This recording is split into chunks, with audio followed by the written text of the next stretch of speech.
What does Cleopatra's perfume smell like? Part 2. Sorry y'all, there was a lot to unpack in the previous video and I only got to the smelling near the end, so let's recap.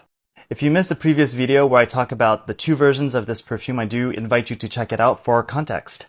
So as per usual, I have my old blotters from yesterday, which I will compare with today, and smelling both, there was the Egyptian and the Mendesian, so the Greco-Roman and the Egyptian one, and both, I can barely pick anything up. I could still get the cinnamon and the warmness of the Greco-Roman one, but the more floral one, which was the Egyptian one, is sort of gone. I just refreshed the blotter with the Greco-Roman version 1, and again, it's very resinous. Someone asked what resinous means. Well, that's basically the sap, and this one happens to be from a certain pine, and so you get a very coniferous, woody side to it, and slightly sweet. Feels like kind of like molasses.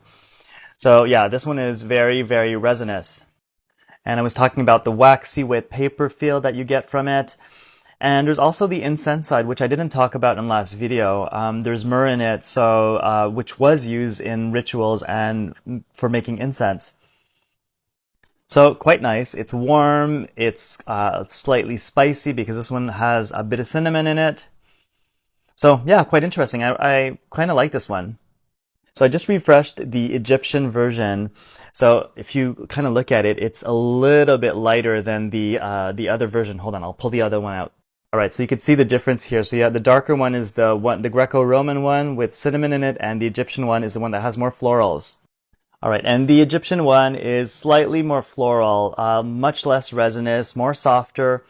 It feels a little bit more elegant, but it's very subtle, and it's slightly camphorous. It may have been more potent before, but I've had these for a while, so perhaps the camphor has in part evaporated. In the Egyptian version, there is blue lotus and red lilies. And these are both aquatic plants that could have been found once upon a time on the Nile.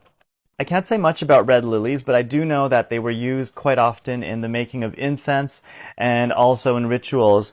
From the bag here, it smells very hay-like, has a woody and tea facet, and that's all I could really say about it right now. Blue lotuses are normally known for their narcotic side. There's a very indolic side, slightly sweet, violet, and green.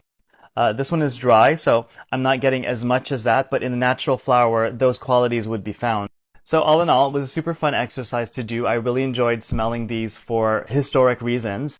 Would these be perfumes that would work today? I think they might need a bit of updating, which I may or may not be working on. But for reference sakes, this was really cool. So if you're interested in checking out this kit, there is a